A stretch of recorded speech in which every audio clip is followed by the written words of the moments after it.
So here's how I warm up with opening up my shoulders before and after handstands, so also cooling down because you tend to get quite closed. So the first exercise, and all of these I've learned over time from different people, this is from Fit Queen Irene.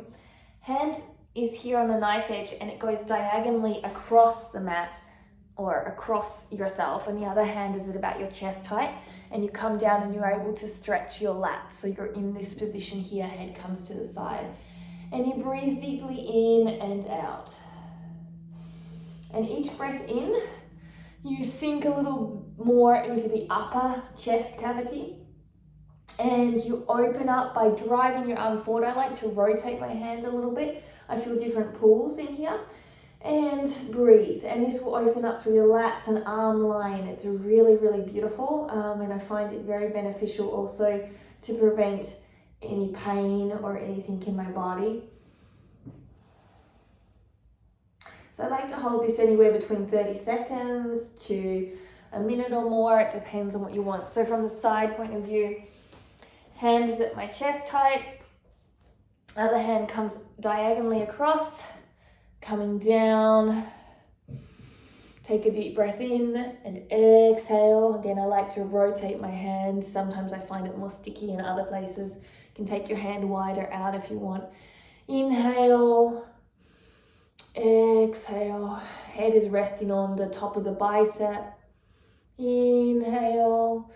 And you can see as I exhale, I sink down further. You can also lift up your head a little bit to get a little bit of neck strength, because neck strength is, and depth of flexibility is very important into your handstands.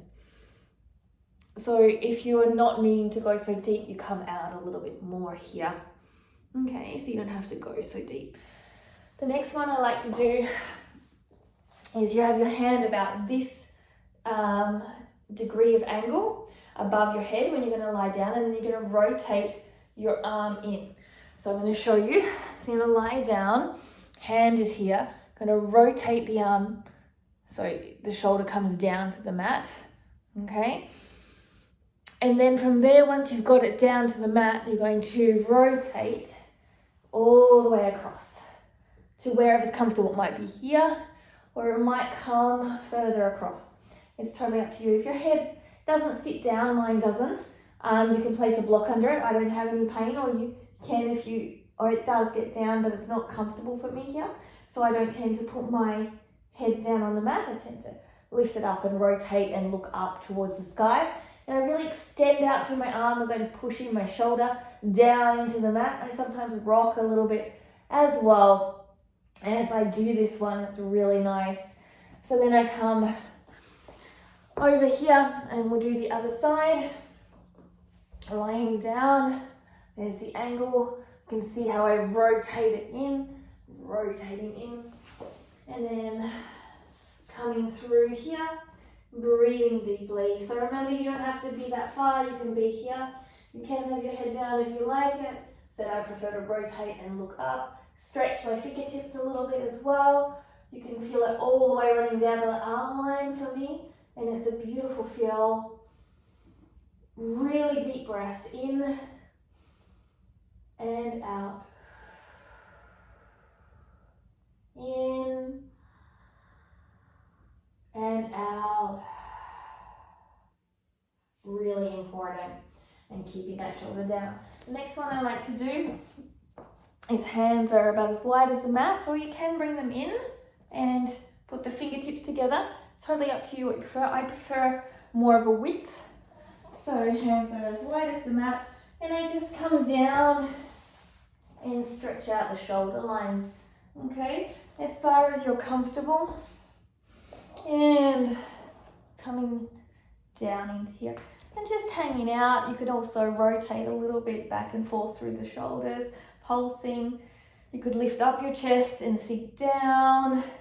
You can crawl your hands closer if you want. All these things are possible. You can bend your knees, you can lift them up, and you're just holding here, opening up through the shoulder line. Okay, and the last one I like to do, or last two, that I find really beneficial. One is, going to use two. I'm going to do one with a block to open up into my neck area. So you can do this without the second block as well. To place your chin on it, you can place the block lower, and you're going to pretend like you're lifting up the chin, although it's not going to come up. So you're really opening up here.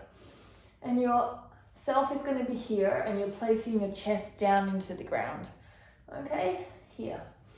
From here, I like to place my arms on top and push them out like they're on a wall, and breathe.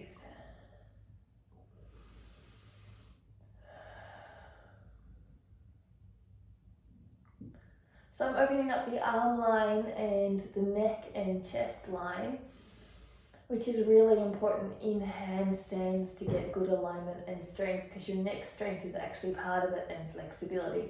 Squeezing my shoulder blades together, still thinking about lifting my chin off, although it's not lifting off, so it's very active and powerful. So if you have any neck issues, it may be something not for you, and a gentler version would be here. Placing your neck on it, arms supporting and just pulsing back and forth, but pulsing your chest to the ground, up and under, okay? And breathing deeply there. And the last one I like to do is place my elbows on the block, okay, opening up. And then from here, sinking my chest down and sinking myself down, finding comfort and breathing. So you're opening up underneath your tricep area, breathing deeply. Your chest doesn't have to come to the ground, okay? And breathing here.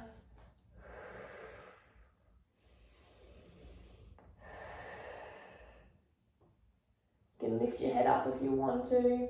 You can add that block to a higher height if you want to. You can crawl your knees in to make it more upper chest, and then you won't sink down as far.